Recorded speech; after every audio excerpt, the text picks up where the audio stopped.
घातपात करून खून करून माणूस राजकारणात नाही मोठा होत। गोपीनाथ मुंडे साहेबांनी असं राजकारण नाही केलं, कारण तसं तो त्यांना बोललेला पण आहे। गोपीनाथ मुंडे साहेबांबद्दल सुद्धा त्यांनी अनेक अनेक सामाजिक लोकांचा उठाव केला आणि त्याच्यातून सामाजिक लोकांचं कल्याण केलं, हे काम केलं। हे नीच लोक मारतय किंवा डाव करतय असं संपवतय। माझ्या ध्यानात येणं इतकं आहे, कारण आम्ही त्या रेकॉर्डिंग ऐकतो ना, ऐकून ऐकून परेशान आहेत त्या रेकॉर्डिंग, संपनात त्या रेकॉर्डिंग इतके त्याच्यात बोललेले आहेत। अहो इतके भयंकर डाव आहेत। बीड जिल्ह्यातल्या बऱ्याच मराठ्यांच्या नेत्याचं तर कोण कोणाचा याचा मेळच लागणार त्यांनी ते सांगितल्यापासून आम्हाला सांगितल्यापासून। याच्यात त्या पंकजाताई मुंडेंचा सुद्धा त्या पोराला लय माहिती हो। 2 आरोप आहेत ना, त्या पोराला लय माहिती। मी सांगतो हे सगळ्यांनी सिरियस घ्या। पंकजाताई बद्दलचा काय विषय त्या पोराला सगळं माहिती। बावनकुळे साहेबाच्या भाच्याबद्दल काय, आता हे खूप सिरियस आहे विषय। त्याच्यात आणखीन त्यातल्या एका आरोपीला एक गोष्ट माहिती आणखी, बीड किंवा राज्यातल्या बऱ्याचशा ठिकाणी त्या शिटाच्या खाली बघा आता ही सिस्टम, मोबाईल शिटाखाली कोण बघन, शिटाखाली काय बोलतोय कोण नेता किंवा बीडचा एखादा मराठ्यांचा कार्यकर्ता काय बोलतो किंवा आमदार काय बोलतो किंवा मंत्रालयातले काय बोलतेत, हाय का काही मिळ। अशी वृत्ती मुंडे साहेबाकडे मोठ्या नव्हती। म्हणून मराठा समाजाला मी सांगतो आपण शांत राहायचंय। ह्या नासक्यासाठी वंजारी समाजात खूप चांगले लोक आहेत, म्हणून शांत राहायचं। ही फक्त असली घाण नासकी ही जी टोळी आणि हे ना, ही संपणं गरजेचं आहे।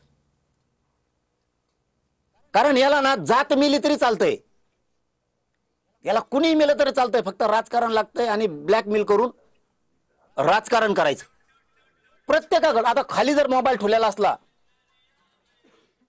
त्या शिटाच्या, म्हणजे जो माणूस बसतो त्याच्या गाडीच्या शिटाखाली, तर सगळं मेळ लागणार। अशी माहिती याच्यातून पुन्हा आणखी आपण गाडी धुवायला जर गेली तर गाडी धुणारा सुद्धा खालून जीपीएस लावतोय जणू। गाडी कोणाची जर कुंकड चालली असली, आता खरं आहे खोटं हे तपासात घेतलं पाहिजे। त्या आरोपींना माहिती मोबाईल कुठं ठेवते शिटाखाली।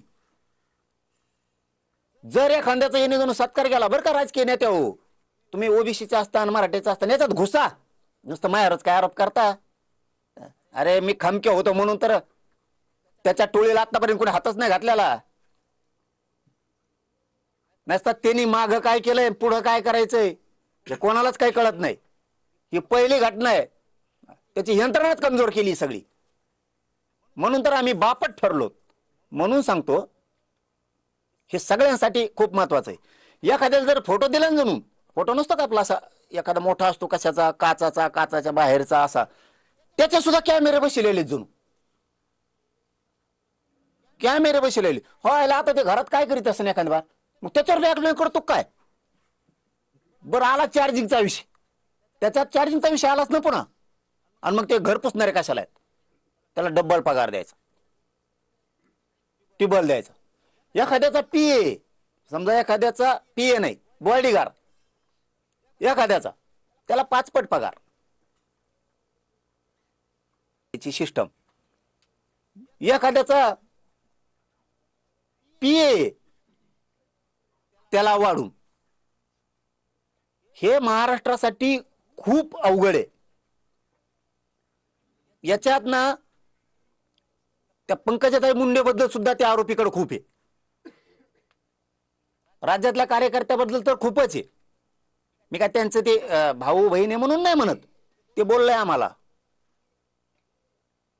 अर्ध मॅटर कराडाबद्दल सुद्धा बोलला, कराडच ना सरमाड का करमाड देव, त्याच्याबद्दलही अरे ह्यो माणूस इतका भयानक आहे। त्याच्या धसांबद्दल आहे, सुरेश धसांनांबद्दल, ते आमच्या संतोष भाईच्या देशमुखांच्या त्या भावाबद्दल सुद्धा आहे, जे इथं बसलेले होते माझं त्या दिवशी। आम्ही बीड जिल्ह्यातले जालना जिल्ह्यातले काही 100 लोक प्रतिष्ठित बसलो होतो. त्यातल्या 2-4 जणांचं नाव घेतलं तर ते शॉर्टच झाले. काय काय ह्यो माणूस त्या जातीला लाभलाय की याच आयुष्याने खराब केलं आणि त्या जातीला सुद्धा डोळ्यावर आणून ठेवलं. म्हणून सगळ्यांना सांगतो की असले विचारी संपणं गरजेचं असतं, यांच्या नायनाट होणं गरजेचं असतं. म्हणून सगळ्यांनी शांत राहा. मी बरोबर सगळ्यांचा व्यवस्थित नायनाट करतो, तुम्ही काय टेन्शन घेऊ नका. आपण जर कच्चे असतो, सतर्क नसतो, सावध नसतो तर इतक्या लांब आपण हात टाकलाच नसता. कारण आपल्याला माहित पण झालं नसतं. पण यांनी एवढी चूक केली याच्या आयुष्यातली, त्यांनी कोणाला खेळायला पाहिजे होतं. इथून मागं काय काय केलं त्याचं उघडं नाही आलं, इथून पुढे तेव्हा काय करणार आहे हे उघडं नाही आलं. पण मी तरी काहीतरी असेल ना, म्हणून तर तिथपर्यंत आम्हाला ती माहिती मिळाली ना. जर तो त्या गँगवार म्हणून तो काय असन ते जर छेदू शकतो, माहिती बाहेर आणू शकतो, तर मी बी सोपा नाही, एक कच्चा नाही, हे ध्यानात ठेव. तो इतक्या चुकीचा हात टाकला. आता तो विरोध करायला पाहिजे होता, तो भाषण करायला पाहिजे होते, तो मीडियात बोलायला पाहिजे होतं. पण तू आमच्याच काही बांधवांच्या माध्यमातून तू आमच्या मुळावर उठायला लागला. इतकं नीच वृत्तीचं राजकारण तू केलं याच्यात. तू उगच खेटला मला, तो कोणाला खेटायला पाहिजे होतं. तुला याचे प्रत्यय आलेले 5-6 वेळेस. मला खेटल्यामुळं काय होतं, पण तरी तू शांत राहायला पाहिजे होतं, पण तू राहायला नाही. तू मला खेटला बा. लय दिवस सांगत नव्हतं ते. हा, तो पाय पडणं मी महाराष्ट्रात बघितलेलं नाही. असं पाय पडणं होतं ते, असं नाक घासायला लागलं तुला, नाक. लक्षात ठेव. माझं तर जाहीर झालं, मी महाराष्ट्रात कुठेही जाणार नाही. आमची युती झाली नाही, कुठेही जाणार नाही. पण स्वभाव असं वाटलं की चांगला माणूस दिसतोय वा, जाऊ द्या, काय जायचं आपण. तू त्याच्यावर टिंगल केली नंतर, ठीक आहे, हरकत नाही.